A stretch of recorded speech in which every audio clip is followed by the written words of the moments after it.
मागील सत्र 23-24 या सत्रामध्ये सत्राच्या शेवटी जॉलीफोनिकचे प्रश्न झालं होतं आणि जॉलीफोनिक्स एक खरंच म्हणजे का म्हणता येईल इंग्रजीसाठी विद्यार्थ्यांना अमृत आहे.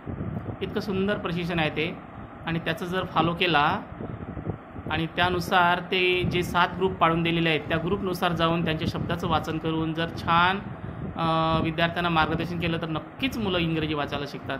आमची मुलं छान छोटे छोटे शब्द वाचायला शिकलेले आहेत आणि त्यातल्या त्यात मी आता एक नवीन म्हणजे मागच्या सत्रापासून चालू केलं होतं की हजेरी घेताना एस सर न म्हणता दररोज एक नवीन इंग्रजी शब्द सांगायचा. अशा पद्धतीचं एक उपक्रम राबवला होता आणि मागच्या वर्षी छान त्याला प्रतिसाद मिळाला. आज परत एक व्हिडिओ बनवता त्यावरच. चला ठीक आहे ना रे. चला मी हजेरी घेत आहो. Chandrakala very good.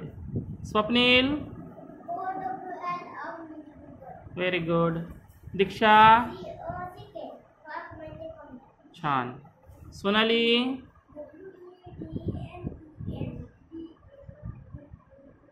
वेनसडे म्हणजे बुधवार. Very good. रंजित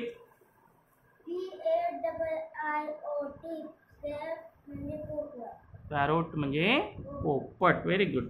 शीतल छान. अवनी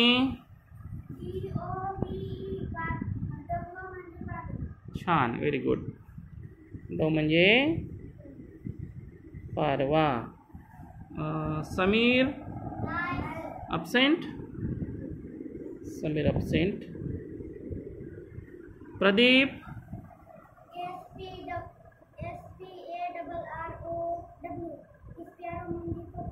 स्पॅरो म्हणजे चिमणी. छान. Very good. चेतनी परत सांग. रिपीट. PEA हां PE नाही फक्त PEACOCK पिकॉक म्हणजे मोर. Very good. जयश्री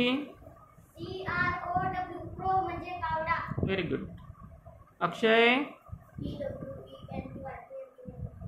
परत सांग. 20 म्हणजे 20. Very good. छान. तर अशा प्रकारे आमच्या जिल्हा परिषद शाळा गुरालंडमध्ये सध्या 12च विद्यार्थी आहेत. यावर्षी थोडी पटसंख्या कमी झाली आमची म्हणजे पहिलीला भरतीच नाही झाली यावर्षी कुणीच. तरी पण 12 विद्यार्थी छान आहेत. छान इंग्रजीचे वाचन करतात, स्पेलिंग सांगतात. जॉलीफोनिकमुळे खूपच फायदा झाला. खूप छान ट्रेनिंग आहे. बाय करा. Very good.